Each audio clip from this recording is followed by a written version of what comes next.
നിങ്ങൾക്ക് ഇങ്ങനെ ഉണ്ടാകാറുണ്ടോ? അതായത് രാവിലെ നമ്മൾ എവിടെയെങ്കിലും പെട്ടെന്ന് പോകുമ്പോൾ അല്ലെങ്കിൽ ഭക്ഷണം കഴിച്ച ഉടനെ തന്നെ ടോയ്ലറ്റ് പോകേണ്ടി വരും. എന്നാൽ മറ്റു ചിലർക്ക് രാവിലത്തെ ബ്രേക്ക്ഫാസ്റ്റ് സ്കിപ്പ് ചെയ്ത് കഴിഞ്ഞാൽ വയറുവേദന, ഗ്യാസ് ട്രബിൾ, പിന്നീട് ടോയ്ലറ്റ് പോകേണ്ടി വരും. ശരിക്കും എന്തുകൊണ്ടായിരിക്കും ഇതിങ്ങനെ? അതിനു കാരണം IBS അല്ലെങ്കിൽ ഇറിറ്റബിൾ ബവൽ സിൻഡ്രോം എന്ന് പറയുന്ന ഒരു ക്രോണിക് ഡൈജസ്റ്റീവ് ഡിസോർഡർ ആണ്. അതുണ്ടാകുമ്പോൾ വയറുവേദന, ഗ്യാസ് ട്രബിൾ, അതുപോലെ തന്നെ നമ്മുടെ ഈ ബവൽ മൂവ്മെന്റ്സിനൊക്കെ ബാധിക്കും.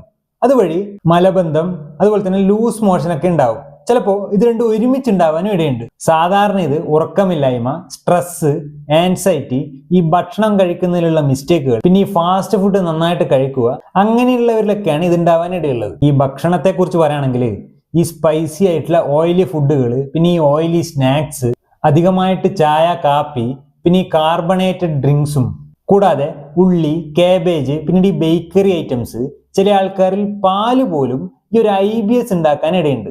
ഇനി ഈ IBS ഉണ്ടാകുന്ന സമയത്ത് കഴിക്കാൻ പറ്റുന്ന ഭക്ഷണത്തെ കുറിച്ച് പറഞ്ഞാൽ ചപ്പാത്തി, തൈര്, ബട്ടർ മിൽക്ക്, ഓട്സ്, പഴം, അതുപോലെ തന്നെ വേവിച്ച പച്ചക്കറികൾ, കൂടാതെ നന്നായിട്ട് വെള്ളവും കൂടി കുടിക്കുക. ഈ IBSന്റെ ലക്ഷണങ്ങൾ ദിവസങ്ങളോളം നീണ്ടു നിൽക്കുന്നുണ്ടെങ്കിൽ ഒരു ഡോക്ടറെ കാണിക്കാൻ മടി കാണിക്കരുത്. ഈ IBS എന്നത് വളരെ കോമൺ ആയിട്ടുള്ള ഒരു സംഭവമാണ്. അതൊരിക്കലും ഡേഞ്ചറസ് ഒന്നുമല്ല.